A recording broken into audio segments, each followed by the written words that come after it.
देखो question number 5 रखा है। क्वेश्चन नंबर 5 ये कह रहा है कि एक पार्क में बने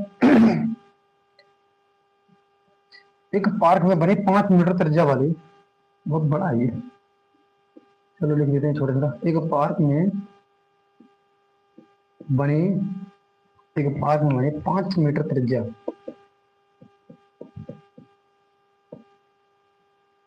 वाले वृत्त पर खड़ी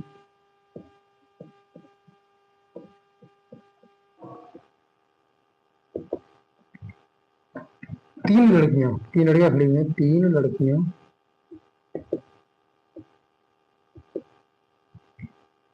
एक है रेशमा, एक है सलमा तथा एक है मानदीप, खेल रही है एवं मानदीप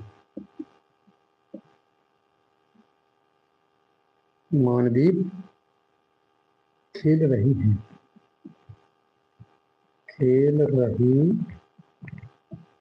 ठीक है, खेल रही हैं 3 लड़कियां। रेशमा एक गेंद को सलमा के पास,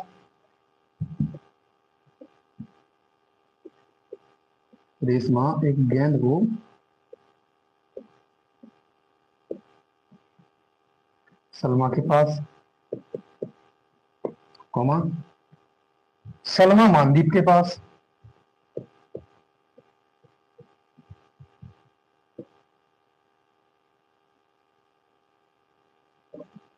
सलमा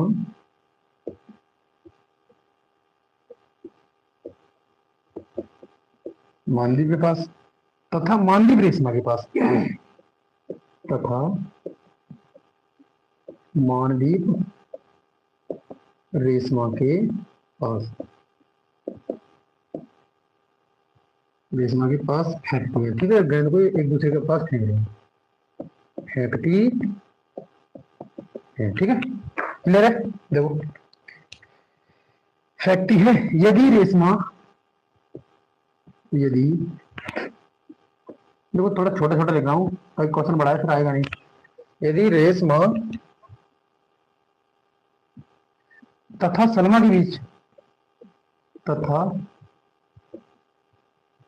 के बीच और सलमा तथा मानदीप के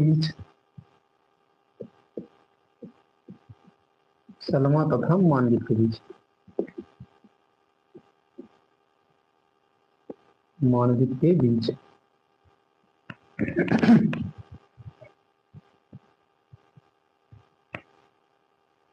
की दूरी की प्रत्येक दूरी 6 मीटर हो, तो रेशमा और मानदीप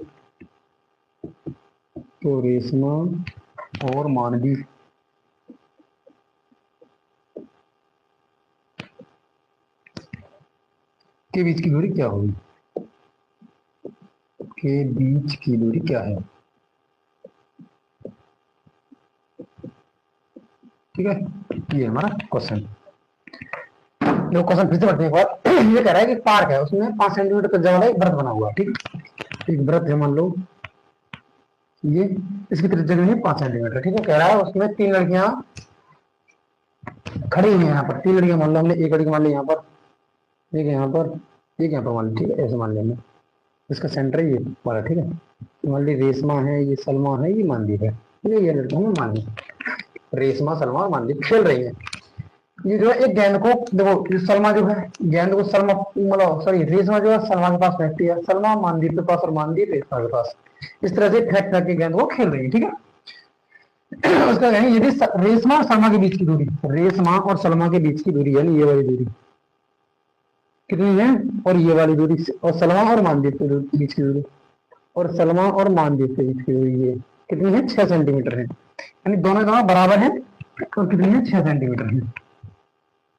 ये कितने? 6, नीचे लिख देते हैं। ठीक है, 6 सेंटीमीटर है, और ये 6 है। ठीक है, इससे ये तो लाल वाला चल ही ना रहा है, सूख गया। देखो ये भी 6 दे रखी है और ये भी 6 दे रखी है। ठीक है। तो हमें बताना है कि आर एम क्या होगा, ये वाला बताना है, ये आर एम, आर एम ये बताना है, एक बीच की दूरी क्या होगी। ठीक है, तो देखो हम यहाँ से जैसे लाइन खींचे, अगर इस पर लंब डाल लें आर एम पर, तो ये इसका मान लो ओ एस है, तो ओ एस क्या हो जाएगा, इस वृत्त की तरफ जा जाएगी, तो ओ एस की वैल्यू हमें पता चलेगी 5 हो जाएगी। देखो सॉल्यूशन में हमें पता है कि ओ एस बराबर कितना है, 5 सेंटीमीटर है। और देखो यहाँ से अगर हम इनको मिला दें तो ये भी 5 ही होंगे, ओ आर क्या है 5, और ओ एम का है ये भी 5, और ये हो जाएगा ओ आर के बराबर और ओ एम के बराबर, ये कितने रहेंगे, ये भी 5 सेंटीमीटर रहेंगे, क्योंकि ये वृत्त की त्रिज्या है उसकी। तो ये 5-5 के जाएंगे। ठीक है, हम मान लेते हैं यहाँ पर ये कुछ पी पॉइंट है। अब देख लेते हैं, देखो ये है एस है, ये एस, ये 5 है, ये भी 5 है, हमें इनका नहीं पता, ना ही इसका पता, ना इनका पता। ठीक है, तो देखो ये क्या बन रही है, काइट बन रही है, ये क्या है, यानी ओ आर एस एम क्या है, एक पतंग है, क्या है, काइट है, एक पतंग है, एक मतलब एक पतंग की तरह एक त्रिभुज होता है, तो उसको काइट कहते हैं, काइट है। और ये काइट के जो होते हैं वो विकर्ण जो होते हैं एक दूसरे को 90 डिग्री पर मतलब वो करते हैं, इंटरसेक्ट करते हैं, इसके विकर्ण होते हैं एक दूसरे को मध्य के कोण पर काटते हैं। इसका मतलब ये कोण 90 डिग्री हो जाएगा, ऊपर वाला भी 90 डिग्री हो जाएगा। तो इसका मतलब हो गया कि एक दे रखे हैं हमें त्रिभुज जो दे रखे हैं वो क्या है, समकोण त्रिभुज है। ठीक है, तो हमें ये पता है ये 5 है, ये टोटल पता है ये वाली 5 है। तो हमें चाहिए आरपी या फिर पीएम, इनमें से कोई मान लेते हैं। ठीक है, तो इसको मान लेते हैं हम, ओपी को मान लेते हैं हम, माना ओपी यहाँ लिख देता हूँ, माना ओपी बराबर एक्स मान ले। ठीक है, तो ओपी क्या है, एक्स है। ठीक है, तो देखते हैं त्रिभुज ओ आर पी में, ओ आर पी में देख लेते हैं हम, ये राइट एंगल हो गया, समकोण त्रिभुज है। समकोण त्रिभुज में क्या होता है, कर्ण का स्क्वायर बराबर होता है लंब का स्क्वायर प्लस आधार का स्क्वायर। तो कर्ण क्या है, देखो ओ आर है, ओ आर का स्क्वायर बराबर लंब क्या है, ओपी है, ओपी का स्क्वायर बराबर आधार, आधार क्या है आरपी है, तो आरपी का स्क्वायर। देखो ओ आर की वैल्यू क्या है 5 है, 5 का स्क्वायर, ओपी ओपी की वैल्यू हमने मानी एक्स, तो एक्स का स्क्वायर, प्लस पी आर की वैल्यू क्या है, पी आर, यानी पी आर की वैल्यू हमें पता ही नहीं है, तो पी आर हमें निकालना है, तो पी आर स्क्वायर की रहेंगे अभी। कैसे मान लेते हैं, क्वेश्चन नंबर 1,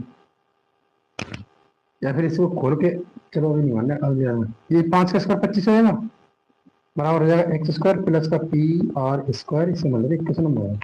ठीक है, अब देखो ये भी समकोण त्रिभुज है, तो इसको भी ऐसे कर लेते हैं। तो देखते हैं त्रिभुज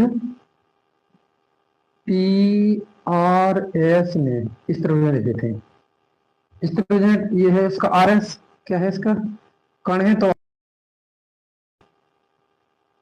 पी एस का स्क्वायर प्लस पी आर का स्क्वायर। देखो आर एस की वैल्यू हमें रखी 6, तो 6 का स्क्वायर, पी एस की वैल्यू, पी एस हमें नहीं पता, हमें पता है ओपी। देखो हमें ओपी पता है, ओपी बराबर है 5 सेंटीमीटर, और ओपी को हम लिख सकते हैं, सॉरी ओपी नहीं ओ एस, हमें पता ओ एस, तो ओ एस को लिख सकते हैं हम ओपी प्लस का पी एस बराबर 5 सेंटीमीटर, और ओपी की वैल्यू हमने मानी एक्स, तो एक्स की value x plus P S बराबर 5 सेंटीमीटर, ये आ गया। ठीक है,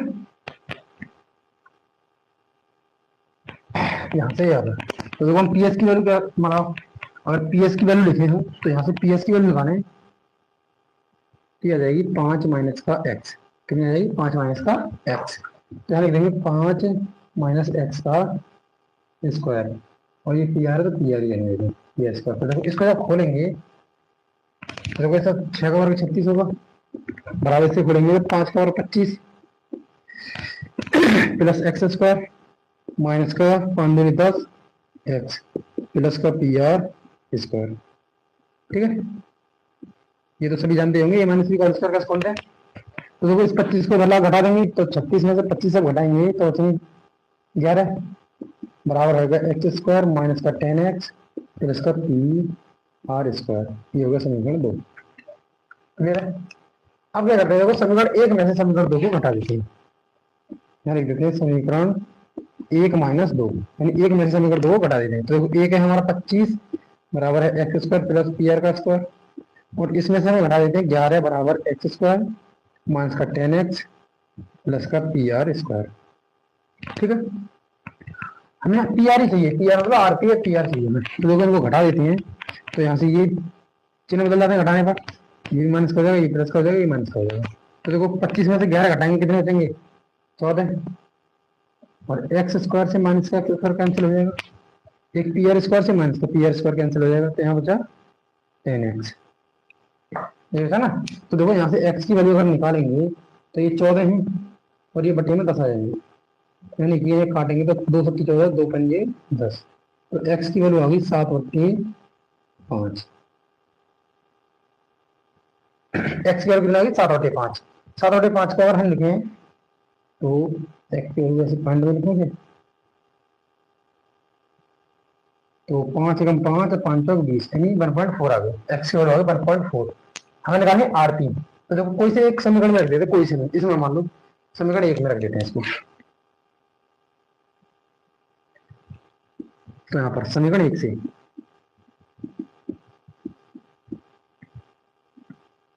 देखो समीकरण 1 से समीकरण 1 है हमें ये 25 बराबर है x की वैल्यू 1.4, तो 1.4 का स्क्वायर प्लस पी आर। तो हमें ज्ञात करना है पी आर स्क्वायर।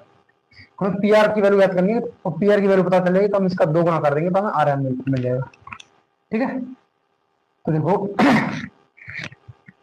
ये हो गया, इधर है 25 और देखो ये 1.4 को स्क्वायर करोगे तो देखो 14 का वर्ग होता है 196। तो 196 और इसमें देखो 1 के बाद पॉइंट है तो हम 2 के बाद पॉइंट लगा देंगे, स्क्वायर में हो जाता है 2 के बाद लगेंगे प्लस पी आर स्क्वायर। तो देखो इस